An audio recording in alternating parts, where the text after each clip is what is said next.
Kala Mata Satu ini dari dugaan kita itu banyak ditempatkan pada candi-candi yang bersifat pendarmaan. Sementara yang utara memang kita sisakan karena di sana ada pohon beringin yang membutuhkan pertimbangan kesepakatan warga untuk apakah harus ditebang atau tidak. Ini juga ada indikasi lain terkait dengan temuan antefik. Antefik itu adalah bagian dari bangunan suci yang dia difungsikan sebagai hiasan sudut. Nah, di sana ada semacam gambaran sinar yang lazim sinar-sinar itu muncul pada era Majapahit gitu.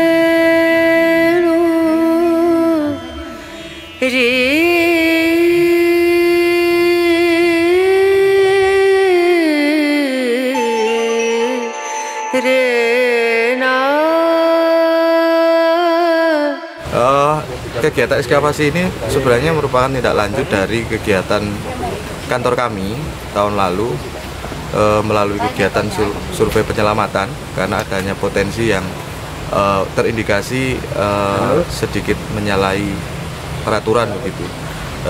Itu membutuhkan kehadiran pemerintah.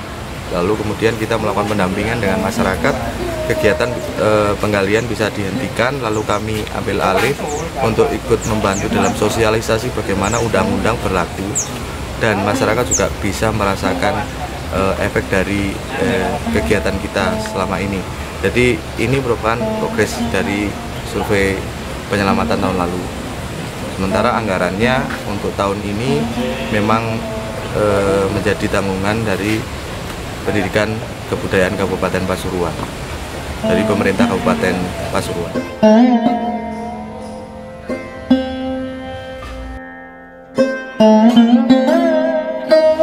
Kalau survei penyelamatannya satu kali, lalu kemudian ditindaklanjuti dengan ekskavasi penyelamatan.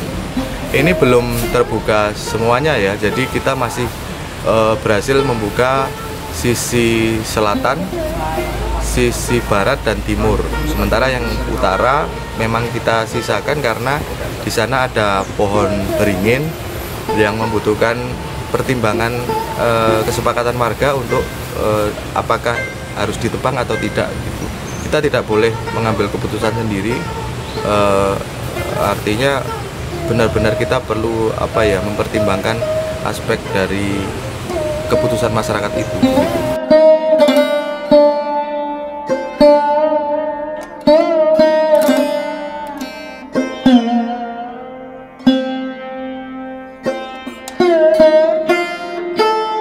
Tentu kita melakukan metode ekskavasi ya, jadi kita menggali tanah yang kita duga mengandung struktur.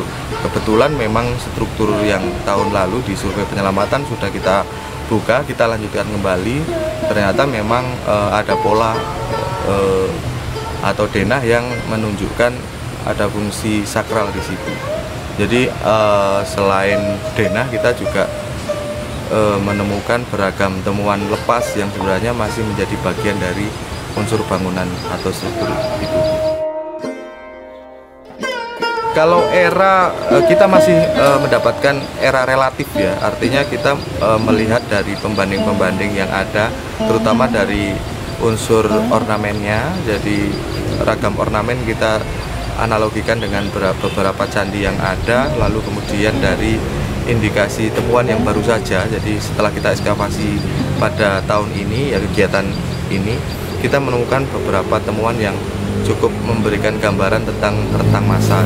Nah kebetulan dari tahun kemarin memang kita temukan banyak temuan gerabah-gerabah yang berada di Maifeld, yang ada di bawah bata-bata runtuhan itu, batu-batu runtuhan itu, cenderung terlihat ada gerabah-gerabah Majapahitan, terutama pada temuan kendi susu yang ada kita temukan kemarin beberapa hari yang lalu.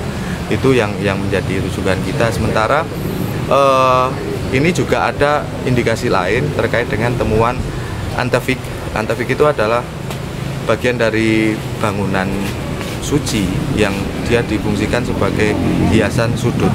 Ya, di sana ada beragam sih, ada kinara-kinari, lalu kemudian ada makara, lalu kemudian ada beberapa ornamen antefik yang menunjukkan simbol tertentu begitu. Nah, di sana ada semacam gambaran sinar gitu, yang lazim sinar-sinar itu muncul pada era Majapahit gitu.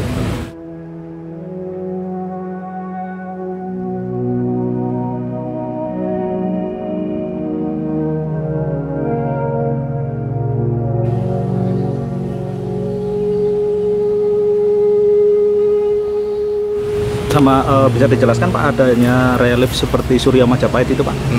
Itu di antefik itu, jadi ada semacam gambar ukiran geometris berbentuk kotak begitu, lalu dilingkari ada geometris lingkaran, di luar dari lingkaran itu muncul sinar-sinar. Itu satu. Yang kedua, kita juga bisa bandingkan dengan ornamen-ornamen seperti Kalamata 1, itu juga cukup unik di sini, bisa kita sandingkan dengan beberapa candi-candi di era pasca Singosari seperti Jawi misalnya, terus Surawono, lalu candi Simping, Sumberjati, itu juga memberikan beberapa analogi yang menunjukkan kemiripan tentang ornamentasi itu. Pak, bisa dijelaskan Pak reliefnya itu apa aja Pak? Bisa dijelaskan sedikit Pak? Relief berupa apa aja di situ Pak? Ya, tadi saya sebutkan kinara-kinari itu sosok mitologi yang biasanya dia di surgawi ya, artinya di nirwana begitu. Dia tergambarkan di beberapa bangunan suci, bisa ada di contoh di Prambanan, saya ingat gitu. Dia menjadi bagian dari sudut-sudut dari atap, bisa begitu, dan tampaknya memang ini tersusun beberapa tingkat begitu, karena ada beberapa temuan antefik lain dan itu beragam, ada yang makara, lalu kemudian makara itu hewan laut yang mitologi laut ya, makara, lalu kemudian ada Kalamata 1, itu menggambarkan ornamen-ornamen sudut dari bangunan suci. Pak, untuk kinara-kinari sendiri ditemukan ada jumlahnya ada berapa Pak di situ? Kalau hitungan kita kemarin dari temuan warga 2 ya, lalu dari temuan kita terhitung sampai sore tadi ada 4, jadi ada 6. Jadi kemungkinan tidak hanya di sudut, tapi di tengah antara sudut ada itu. Untuk luasnya sendiri Pak, untuk di tahun ini di ekskavasi penyelamatan luasnya ada berapa Pak? Kita berhasil mengupas 11 kotak dengan ukuran 2x2 meter. Tahun kemarin kita juga 11. Meskipun tidak semuanya ya, artinya ada beberapa kita melakukan 2x2 meter kotak grid itu kita gali hanya 1x2, tapi kali ini kita bisa kupas lumayan banyak, jadi total full 11 kotak.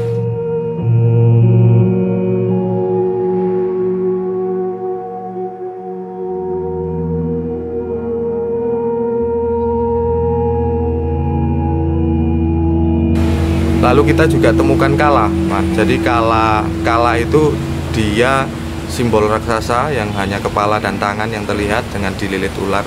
Itu kita temukan menjadi terpisah-pisah karena memang tampaknya kala yang dibuat di struktur atau bangunan suci ini dibikin semacam puzzle.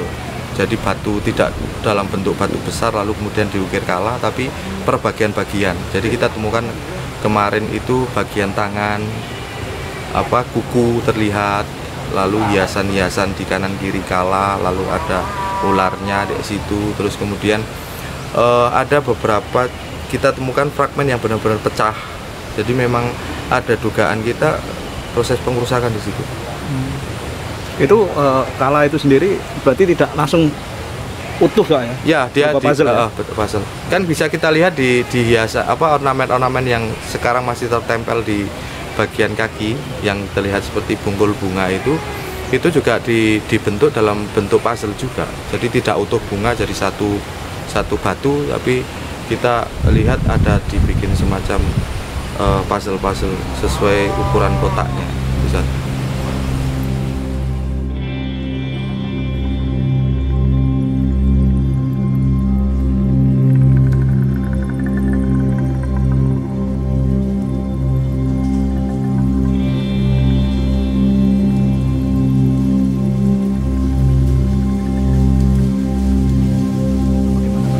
Tentu dengan melihat temuan-temuan yang kaitannya dengan unsur kedewaan gitu ya, lalu kemudian dengan bagian-bagian tertentu dari pembanding candi-candi yang ada, kita duga memang ada kaitannya dengan bangunan suci. Terlebih yang kita temukan dari fragmentaris gerabah-gerabah juga kaitannya dengan aspek ritual gitu ya. Kala Mata Satu ini dari dugaan kita itu banyak ditempatkan pada candi-candi yang bersifat pendarmaan. Jadi bisa kita lihat di Candi Japung itu juga salah satu pendarmaan di negara Kertagama disebutkan Surwono, lalu Candi Simping Jati itu juga diduga adalah pendarmaan gitu. Di sini juga ada Kala Mata Satu, masih kita temukan 2 buah. Itu menunjukkan bahwa candi ini, bangunan suci ini memang difungsikan untuk peribadahan, selain sebagai monumen atau yang dikatakan sebagai pendarmaan itu. Ini dugaan awal kita. Untuk kaitannya dengan orientasi, kita memang melihat ada orientasi yang menghadap ke gunung. Jadi arah hadapnya, pintu masuknya itu ada di sebelah barat gitu. Tetapi hingga hari terakhir ini kita belum melihat unsur tangga naiknya. Sementara di temuan lain, di temuan kotak-kotak blok batunya, kita melihat ada indikasi pintu yang berfungsi sebagai garbagera. Jadi ada semacam pintu relung yang tentu saja ketika ada pintu tentu ada objek yang utama di situ. Tetapi sayang sekali kita belum melihat indikasi trap tangganya. Itu yang menjadi catatan buat kita untuk bisa kita dalami lagi, kita kumpulkan data lagi di kesempatan lain.